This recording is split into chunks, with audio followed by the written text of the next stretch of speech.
नमस्कार दोस्तों, I hope आप लोग अच्छा कर रहे होंगे।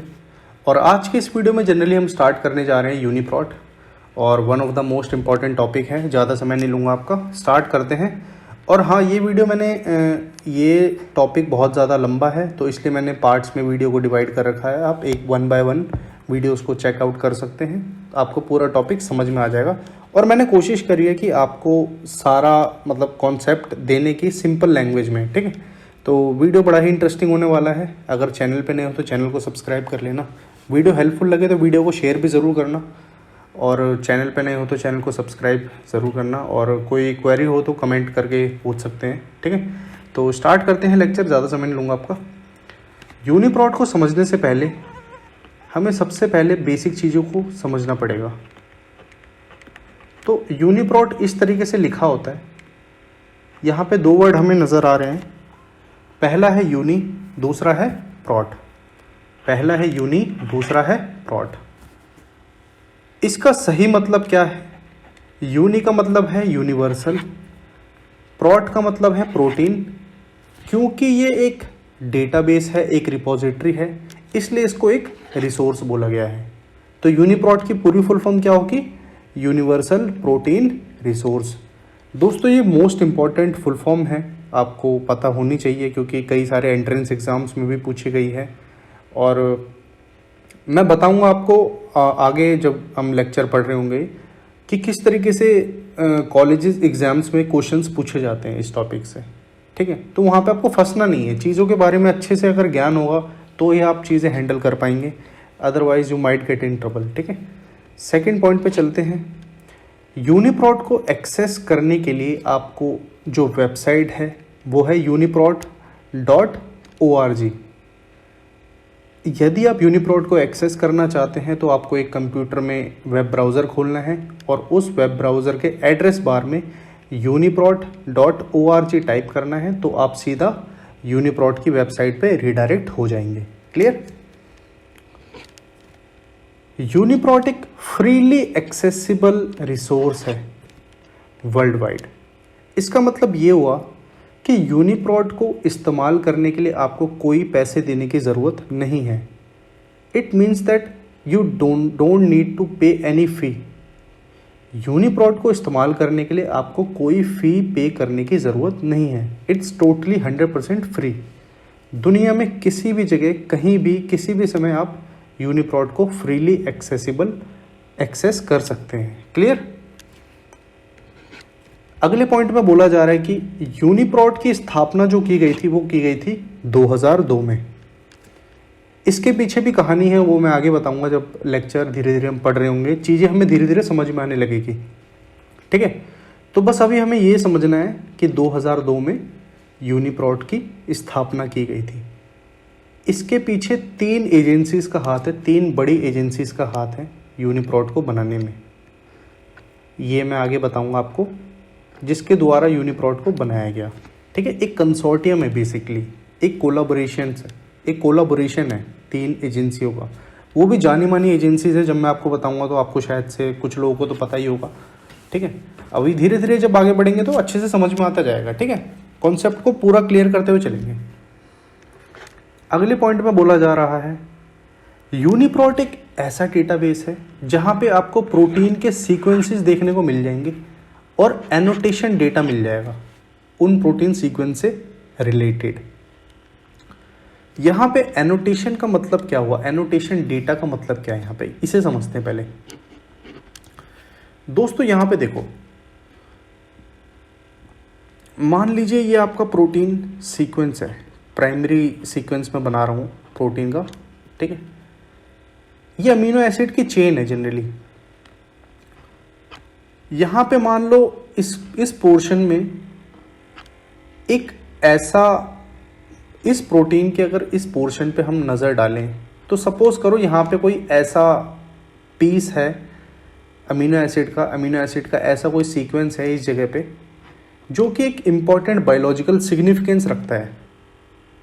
आई रिपीट, यदि किसी भी प्रोटीन में या न्यूक्लिक एसिड में, यदि किसी भी फ्रेगमेंट पे, किसी भी पार्ट पे अगर हम चले जाएं, स्पेसिफिक पार्ट पे, अगर वो चीज़ कोई बायोलॉजिकल सिग्निफिकेंस रखती है, जैसे न्यूक्लियोटाइड के केस में अगर कोई जीन है जो कि फंक्शनल है, बहुत ज़्यादा इंपॉर्टेंट है, तो वहाँ पे हम जनरली क्या कर देंगे, लेबलिंग कर देंगे। इस तरीके से प्रोटीन में अगर कोई पार्ट है, मान लीजिए मोटिफ है, कोई फंक्शनल पार्ट है, तो इसे हम क्या करेंगे, इसे हम करेंगे भाई लेबल कर देंगे। इसे क्या करेंगे, इसकी लेबलिंग कर देंगे। अब लेबलिंग करने से होगा क्या, लेबलिंग करने का फ़ायदा ये होगा कि जब भी हम अपना कर्सर इस पोजीशन पे लाएंगे, इस सीक्वेंस पे, तो हमें ये इंफॉर्मेशन तुरंत दिख जाएगी। तो हमें ये पता चल जाएगा कि इस प्रोटीन के इस पोर्शन पे एक कोई बायोलॉजिकल सिग्निफिकेंस वाला पोर्शन है ये, ठीक है। तो एक्चुअली में एनोटेशन का मतलब यही होता है कि प्रॉपर लेबलिंग कर दी और उसको फ्यूचर में देख सकते हैं, इजीली एक्सेसिबल हो जाएगा।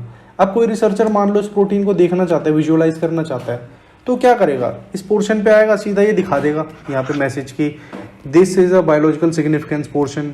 ये कोई भी इंपॉर्टेंस हो सकता है इसका बायोलॉजी के अंदर, ठीक है। तो वो चीज़, इसको हम क्या बोलते हैं, एनोटेशन, ठीक है। तो इसी प्रकार से जो यूनिप्रोट है, यहाँ पे आपको प्रोटीन के सीक्वेंसेस देखने को मिल जाएंगे और उन सीक्वेंसेस से एसोसिएटेड जितनी भी एनोटेशंस हैं, एनोटेशन डेटा है, वो भी आपको देखने को मिल जाएगा, ठीक है। यूनिप्रोट के अलावा और भी कई सारे ऐसे डेटाबेसेस हैं जो अपने ऑनलाइन सर्वर पे ही कंप्यूटेशनल टूल्स प्रोवाइड करते हैं, जैसे कि सबसे पॉपुलर है अपना NCBI। NCBI क्या करता है, एक डेटाबेस भी है, कई सारे टूल्स भी प्रोवाइड करता है, ऑनलाइन विजुअलाइजेशन टूल प्रोवाइड करता है, जिससे कि आप अपने जो भी आपका प्रोटीन सीक्वेंस है या प्रोटीन स्ट्रक्चर है उसको विजुअलाइज कर सकते हो ऑनलाइन बिना सॉफ्टवेयर डाउनलोड किए। तो इसका यही फ़ायदा होता है कि कोई भी अगर रिसर्चर है, वो अगर काम करना चाहता है और उसको तुरंत कंप्यूटेशनल टूल्स की ज़रूरत पड़ जाएगी, तो वो ऑनलाइन ही सर्वर पे उन टूल्स को चला सकता है, ठीक है। तो यूनिप्रोट भी उनमें से एक ऐसा डेटाबेस है जो कि ऑनलाइन कंप्यूटेशनल टूल्स प्रोवाइड करता है। कैसे टूल्स, जैसे कि अपना हो गया ब्लास्ट, अलाइनमेंट टूल हो गए, मैपिंग टूल हो गए, है ना। अब ये ब्लास्ट आपको पता होगा, basic local alignment search tool, simple है, ठीक है। इस तरीके से अलाइनमेंट है, मैपिंग है। मैंने आपको हर वीडियो में बताया कि ब्लास्ट एक्चुअली में काम कैसे करता है, लेकिन फिर भी आज बता देता हूँ। मान लीजिए आपने लैब के अंदर कोई एक्सपेरिमेंट किया और वहाँ से आपको एक अमीनो एसिड का कोई सीक्वेंस मिला, ठीक है। अमीनो एसिड का कोई सीक्वेंस मिला, लैब से आपने एक्सपेरिमेंट परफॉर्म किया, वहाँ से अमीनो एसिड का कोई सीक्वेंस मिला। अब आपके पास जो सीक्वेंस है, आप जिस सीक्वेंस से काम करोगे, ये क्या है, क्वेरी सीक्वेंस। क्या है ये, क्वेरी सीक्वेंस, ठीक है। अब आप चाहते हो, आपको इस अमीनो एसिड के सीक्वेंस से जो प्रोटीन बना है, इसका आपको नाम नहीं पता, आपको इसके बारे में कुछ भी नहीं पता, बस जस्ट आपके पास क्या है, एक रॉ अमीनो एसिड का सीक्वेंस है, रॉ प्रोटीन है, ठीक है। आप चाहते हो कि इसके बारे में आपको ज़्यादा से ज़्यादा जानकारी हो, तो आप क्या करेंगे, आप ब्लास्ट करेंगे, basic local alignment search tool. अब ये जो अमीनो एसिड की चेन है, ये जो प्रोटीन है, ये और अलग अलग जितने भी डेटाबेस में प्रोटीन स्टोर्ड हैं यूनिप्रोट के अंदर, अगर यूनिप्रोट के अंदर ब्लास्ट करेंगे तो यूनिप्रोट के प्रोटीन सीक्वेंस के साथ कंपेयर करेगा सारे, ठीक है। तो एक्चुअली में अलाइन कर देगा जो जो डेटाबेस में प्रोटीन के सीक्वेंसेस होंगे और उनमें ये सीक्वेंस मौजूद होगा, वो सारे ब्लास्ट के थ्रू क्या कर देगा, डिस्प्ले कर देगा, ठीक है। तो उससे होगा क्या, आपको इस प्रोटीन के बारे में जितनी भी और इन्फॉर्मेशन है वो एसोसिएटेड मिल जाएगी, लगभग उसके करीबन करीबन मिल जाएगी, ठीक है। ऐसा नहीं होता एग्जैक्ट मिल जाती, but on the basis of scores, e values, false positive score, बहुत सारी चीज़ें होती है, परसेंट आइडेंटिटी, परसेंट स्कोरिंग, तो वो सब चीज़ें होती है। जब मैं ब्लास्ट पढ़ाऊंगा तो आपको अच्छे से समझाऊंगा, ठीक है। बस अभी आपको ये समझना, ब्लास्ट एक बहुत मोस्ट पावरफुल टूल है, ठीक है, बायोइन्फॉर्मेटिक्स में सबसे ज़्यादा इस्तेमाल किया जाता है।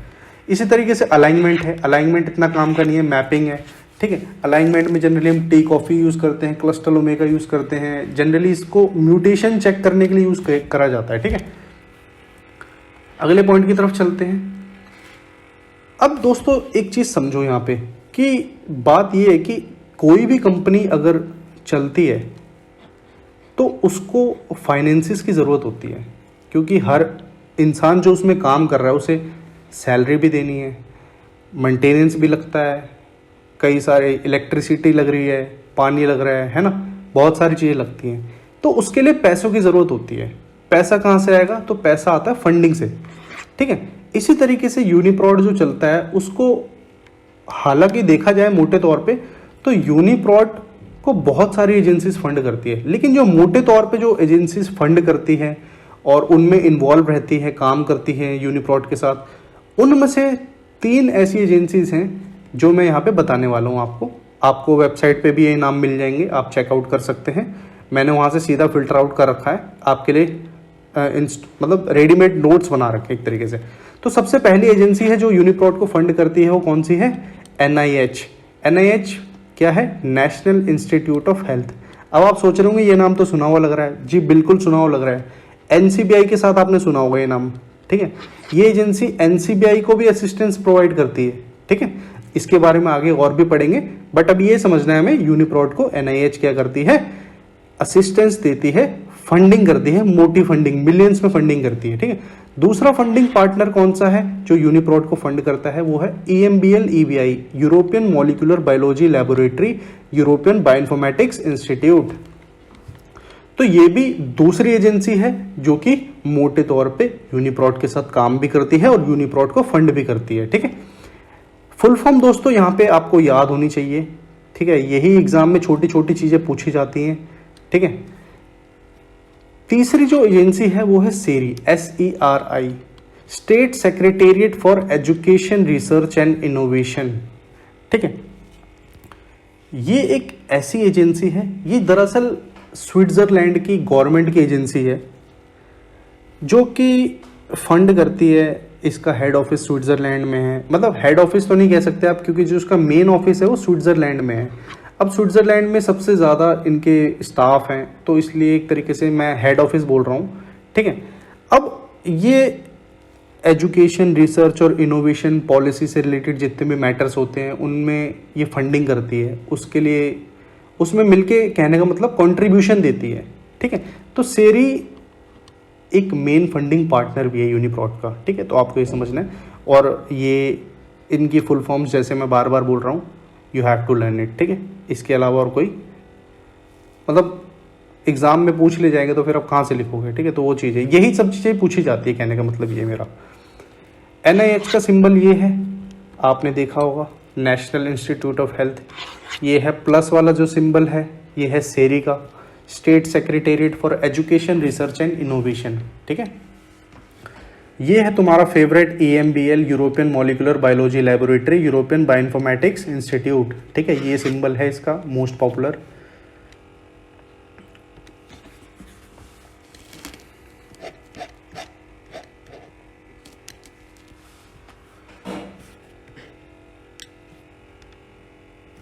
दोस्तों थोड़ी सी और जानकारी ले लेते हैं।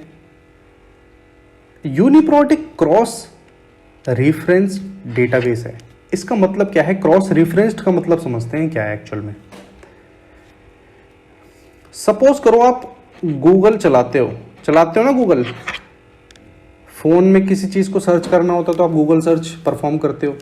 तो एक्चुअली में होता क्या, आप कुछ कीवर्ड को टाइप करते हो और फिर यहाँ पे सर्च दबा देते हो, है ना।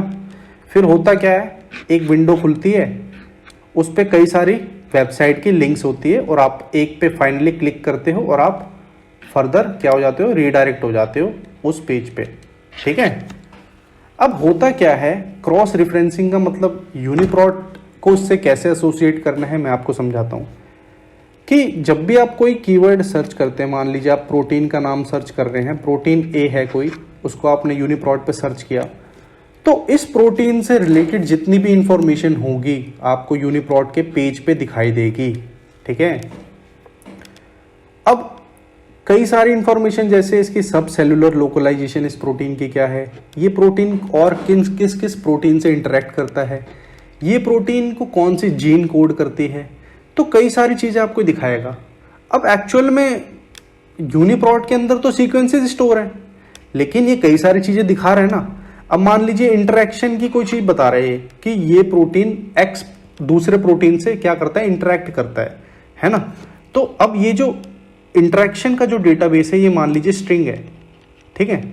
अब ये स्ट्रिंग डेटाबेस है। अब ये स्ट्रिंग डेटाबेस तो अलग है, यूनिप्रोट का खुद का तो नहीं है। तो यूनिप्रोट ने क्या करा, स्ट्रिंग की इंफॉर्मेशन शेयर करके अपने पेज पे दिखा दी। अगर आप इस पे क्लिक करोगे इसके इंटरेक्शन चेक करने के लिए इस प्रोटीन का, तो आपको सीधा ये स्ट्रिंग वाले पेज पे क्या कर देगा, रीडायरेक्ट कर देगा।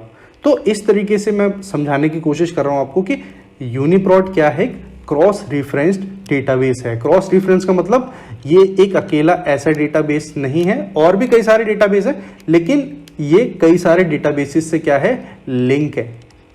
ठीक है, इसका लिंकेज है कई सारे डेटाबेसेस के साथ। इसी वजह से ये कई सारी इंफॉर्मेशन एक सेकंड के अंदर डिस्प्ले करवा देता है उस प्रोटीन से एसोसिएटेड लिंक होती है जो जितनी भी इंफॉर्मेशन। ठीक है,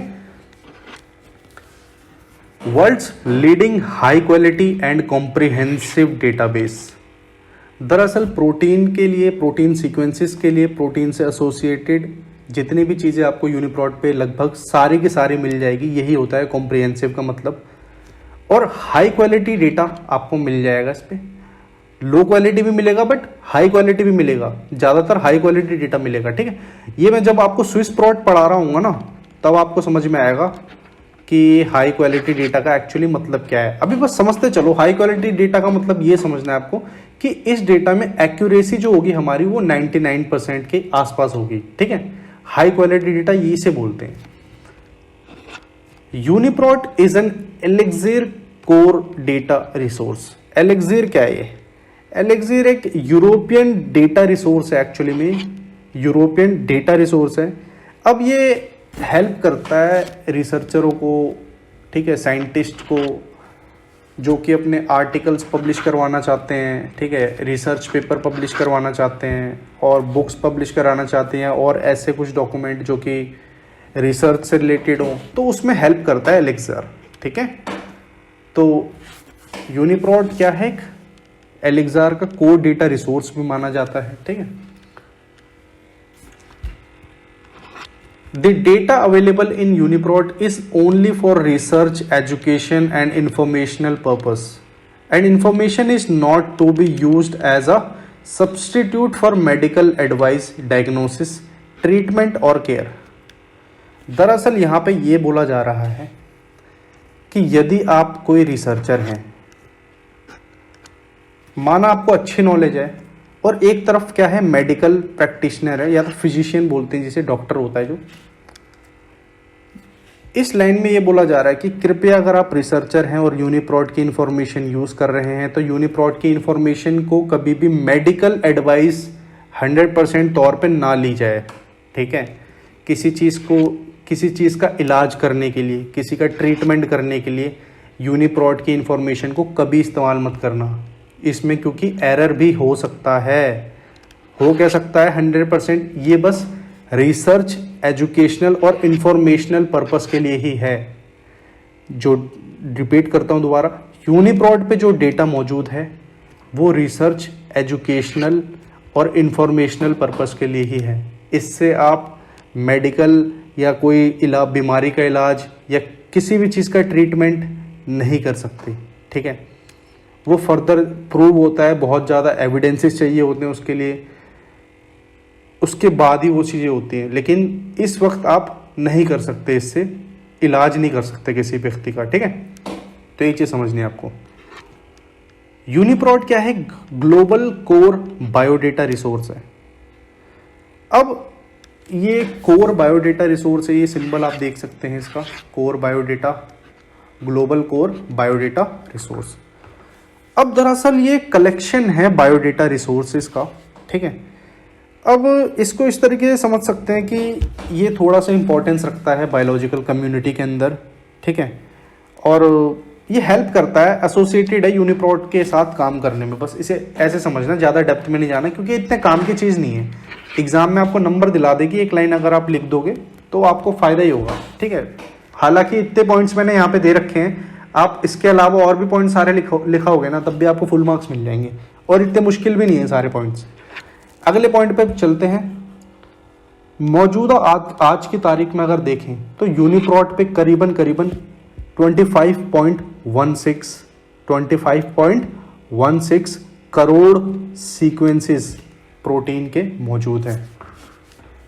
ये डेटा है 13 सितंबर 2023 तक का, क्योंकि जो यूनिप्रॉट अपडेट हुआ था स्टैटिस्टिक्स में आप चेक कर सकते हो यूनिप्रॉट की वेबसाइट पे, वहाँ पे 13 सितंबर 2023 तक का डेटा दे रखा है कि 13 सितंबर 2023 तारीख तक यूनिप्रॉट में जितनी एंट्रीज स्टोर है, एंट्रीज अगर मैं कभी भी बोलूँ ना तो एंट्रीज का मतलब ये समझना है आपको कि एक एक सीक्वेंस की बात हो रही है। एक एंट्री मतलब एक सीक्वेंस, ठीक है। अगर हम यूनिप्रॉट में बात कर रहे हैं तो यूनिप्रॉट का एक सीक्वेंस क्या है, एक एंट्री है। इस तरीके से अगर मान लो जो न्यूक्लियोटाइड सीक्वेंस की अगर बात कर रहे हैं वहां पे एक न्यूक्लियोटाइड सीक्वेंस क्या है, एक एंट्री है, ठीक है। तो इस तरीके से समझना है। तो 23 सितंबर 2023 तक जितना डेटा पड़ा है जो यूनिप्रॉट के अंदर स्टोर्ड है वो कितना है, 25.16 करोड़, ठीक है। 25.16 करोड़ एंट्रीज मौजूद हैं टिल 13 सितंबर 2023। क्लियर?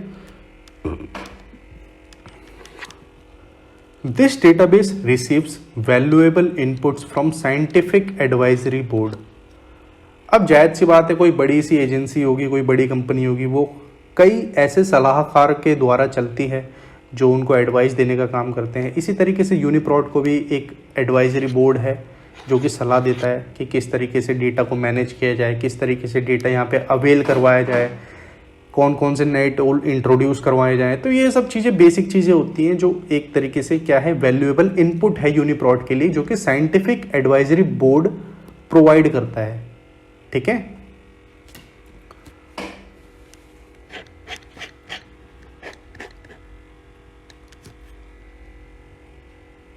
अब बात करते हैं यूनिप्रॉट के कंसोर्टियम के बारे में। कंसोर्टियम दोस्तों एक ऐसा शब्द है, ये आगे भी आएगा। कंसोर्टियम के बारे में आपको ज़रा थोड़ी सी जानकारी दे दूँ, आपको थोड़ा आइडिया लग जाएगा, क्लू मिल जाएगा। यूनिप्रॉट कंसोर्टियम जो था ना, दरअसल इसे ऐसे समझो, मान लो 3 कंपनी है, ए, बी और ये सी, ठीक है। तीनों कंपनी के जो मालिक हैं वो एक पार्टी में मिलते हैं और एक पार्टी में वो डिसाइड करते हैं कि हम तीनों मिलके एक नई कंपनी खोलेंगे। ऐसी कंपनी खोलेंगे जिसमें ए की भी इंफॉर्मेशन होगी, बी की भी इंफॉर्मेशन होगी और सी की भी इंफॉर्मेशन होगी। लेकिन ये क्या होगा, ये जो नया खुलेगा इन तीनों के द्वारा, इसमें तीनों की ही इंफॉर्मेशन क्या होगी, पुल होगी और तीनों के द्वारा ही चलाया जाएगा, तीनों का ही दिमाग इसमें लगेगा। तो ये एक्स जो कंपनी खोली गई है ए बी सी के द्वारा, ये क्या है, कंसोर्टियम है जो कि किसके द्वारा चलाया जा रहा है, ए बी और सी के द्वारा। इसी तरीके से यूनिप्रॉट कंसोर्टियम है जो, इसके पीछे भी 3 एजेंसीज का हाथ है। 3 एजेंसी में से सबसे पहली है EMBL EBI, अभी मैंने आपको बताया था। दूसरी है SIB, तीसरी है PIR, इसको कभी कभी PIR PSD के नाम से भी जाना जाता है, ठीक है। EMBL EBI का मतलब है European molecular biology laboratory, European bioinformatics institute.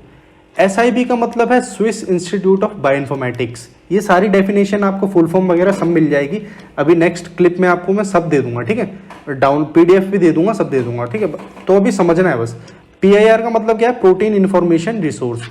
ये एक्चुअली में प्रोटीन सीक्वेंस डेटाबेस है, ठीक है, इसे ऐसे समझना है।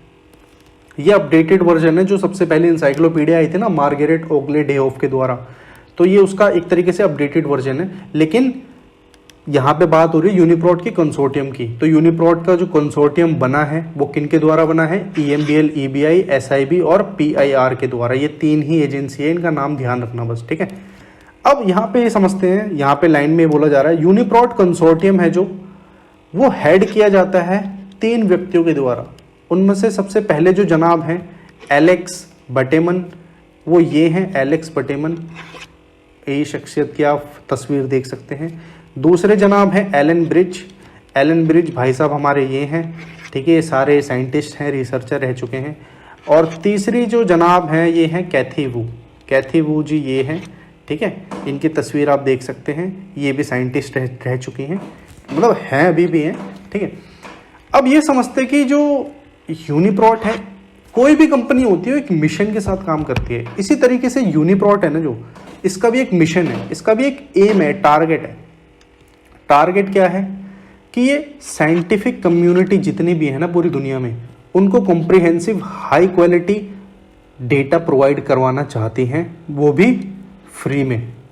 ठीक है, फ्री में कौन सा डेटा प्रोवाइड करेगी यूनिप्रोट? प्रोटीन के सीक्वेंसेस और इनके बारे में जितनी फंक्शनल इंफॉर्मेशन होगी, एनोटेशन हो गए, है ना, ये सब चीज़ें क्या होगी, फ्री में प्रोवाइड करेगी, करना चाहती है यूनिप्रोट, ताकि किसी भी रिसर्चर को, किसी भी साइंटिस्ट को एक जगह पे सारा डेटा एक साथ मिल जाए, कहीं 10 जगह 10 वेबसाइट पे 10 डेटाबेसेस पे भागने की ज़रूरत ना हो।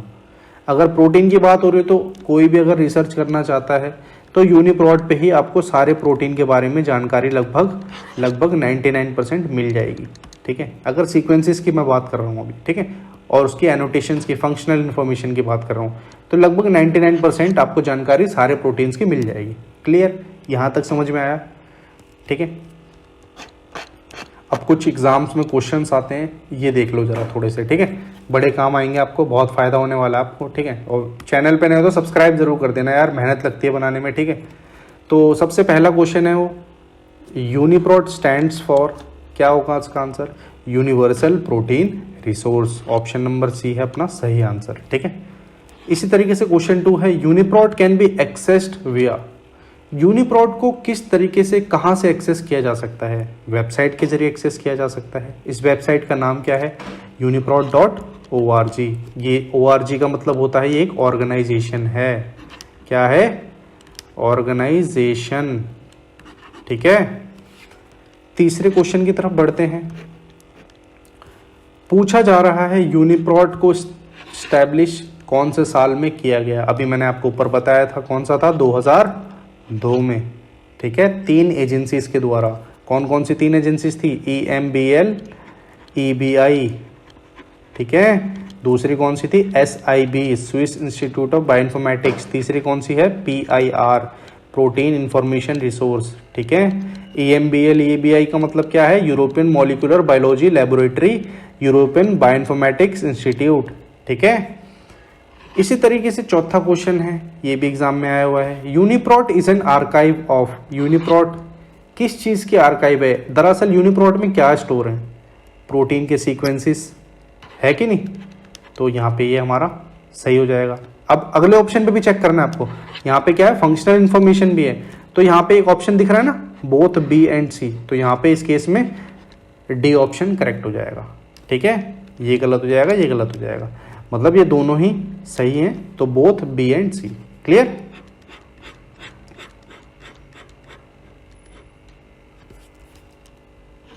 क्वेश्चन नंबर 5, यहाँ पे कह रहा है कि NIH का मतलब क्या है? NIH स्टैंड्स फॉर, अभी मैंने आपको बताया, नेशनल इंस्टीट्यूट ऑफ हेल्थ। ठीक है, option number A correct answer है। फ्री के नंबर है दोस्तों ये, आपको बस थोड़ा सा देखना है चीज़ों को रेगुलर। ठीक है, कोलाबोरेटर्स ऑफ यूनिप्रोट इंक्लूड, ये कोलाबोरेटर भी आगे आएंगे, कंसोर्टियम जिनके द्वारा बना था, ये वही चीज़ है। ठीक है, EMBL भी है, SIB भी है, PIR भी है, मतलब ऑल ऑफ द अबव है। ये तीनों कोलाबोरेटरों ने मिलके क्या बनाया भाई? यूनिप्रोट बनाया। क्या बनाया? यूनिप्रोट बनाया। कैसे बनाया ये मैं आगे बताऊंगा आपको नेक्स्ट लेक्चर में। ठीक है, अगला क्वेश्चन है SIB स्टैंड्स फॉर। ठीक है, SIB की फुल फॉर्म क्या है? Swiss institute of bioinformatics. Swiss institute of bioinformatics. अगला क्वेश्चन है एक्सपेंड EBI। EBI क्या था? EMBL, EBI, इसकी बात हो रही है इस पोर्शन की। ठीक है, तो यूरोपियन बायोइन्फॉर्मेटिक्स इंस्टीट्यूट। क्या है? European bioinformatics institute. B option सही हो जाएगा। क्लियर? सेकेंड लास्ट क्वेश्चन है हमारा, PIR स्टैंड्स फॉर। PIR का मतलब क्या है भाई? कमेंट में मुझे करके बताओ। ठीक है, PIR का मतलब है प्रोटीन इंफॉर्मेशन रिसोर्स। ठीक है, सी ऑप्शन करेक्ट हो जाएगा। 10वां क्वेश्चन हर बार हर एक कॉलेज एग्जाम में पूछा जाता है, क्या है भाई? What is UniProt? Explain. 6 number में, 5 नंबर में, 7 नंबर में, 8 नंबर में, 9 नंबर में, 10 नंबर में, ये पॉइंट लिख कर आ जाना, मार्क्स मिल जाएंगे फुल। ठीक है, और ज़्यादा आंसर बड़ा करना चाहते हो तो अगली वीडियो भी देख लेना, अच्छे से समझ में आ जाएगा। तो आई होप ये वीडियो आपको अच्छे से क्लियर हो गई होगी। और इस क्वेश्चन का आप आंसर दे सकते हैं। और बताना वीडियो कैसी लगी कमेंट में ज़रूर बताना, कोई डाउट हो तो भी पूछ सकते हो, ठीक है। नेक्स्ट वीडियो जल्दी आ जाएगी तो टेंशन मत लेना।